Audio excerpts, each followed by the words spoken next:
अस्सलाम वालेकुम व्यूअर्स, नए सेशन में आप तमाम व्यूअर्स को वेलकम।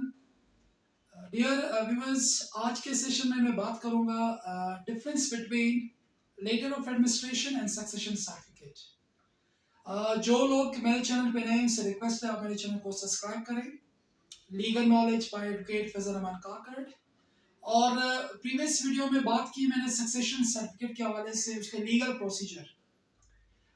बार ये क्वेश्चन पूछा जाता है कि लेटर ऑफ एडमिनिस्ट्रेशन और सक्सेशन सर्टिफिकेट में डिफरेंस क्या है।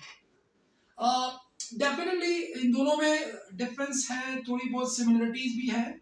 We will talk about that difference. सबसे पहले लेटर ऑफ एडमिनिस्ट्रेशन फाइल कब करते हैं, अंडर विच प्रोविजन, और उसका मकसद क्या है।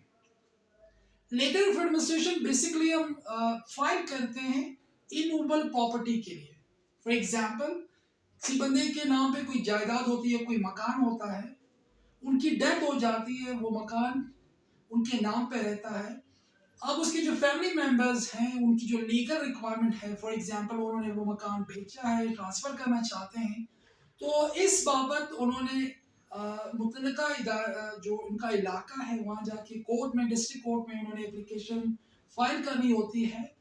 और वो एप्लीकेशन फाइल करने के लिए डेफिनेटली उन्हें मुस्तनद वकील से मिलना होगा, वो उनको प्रॉपरली गाइड करेगा।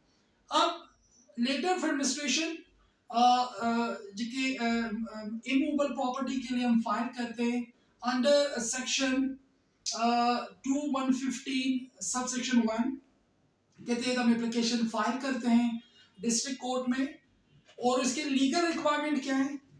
Again the death certificate is the requirement.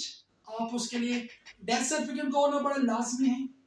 Number second, family details, FRC, जैसे कि हमने बात की सक्सेशन सर्टिफिकेट में, इसी तरह लेटर ऑफ एडमिनिस्ट्रेशन में भी एफआरसी की हमें जरूरत होगी, तो एफआरसी हमने प्रोवाइड करनी है। मोरओवर्स, जो प्रॉपर्टी डिटेल्स हैं, again this is very important. Succession certificate में हमने कहा बैंक रिलेटेड अमाउंट डिटेल आपने प्रोवाइड करनी होती है कोर्ट को।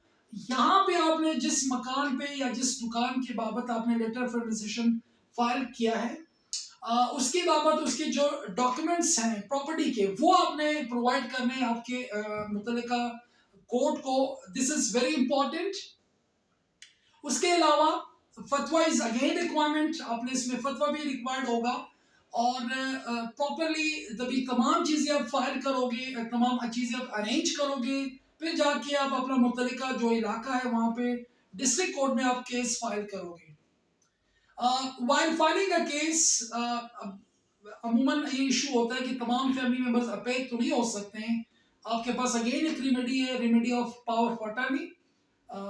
अगर बिलफर्ज कोई बेवा है, उनके बच्चे, इनमें से एक को आप letter of power of attorney बना के जब देते हैं, तो वो केस अदालत में आपके ब्याह में फिर वो हो सकते हैं, वो जो सिग्नेचर रिक्वायरमेंट है जो भी है, और लास्ट में जो उनको जो भी जरूरत होगी सर्टिफिकेट रिसीविंग करने के लिए, वो तमाम अमूर वो कर सकता है।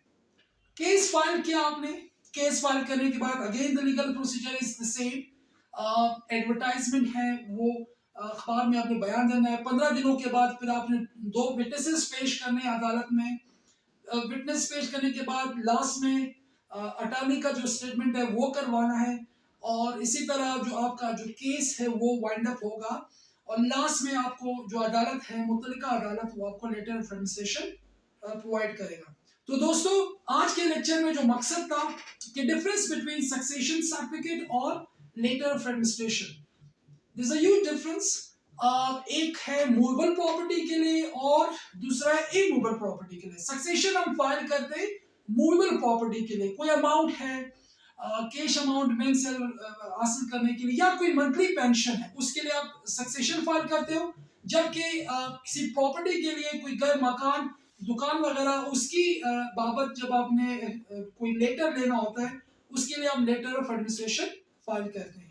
तो दोस्तों, ये था आज का हमारा सेशन। उम्मीद है आपको आज समझ आया होगा। कोई भी क्वेश्चन आप पूछना चाहते हैं तो कमेंट्स में आप जरूर क्वेश्चन कर सकते हैं। So thank you so much for watching me.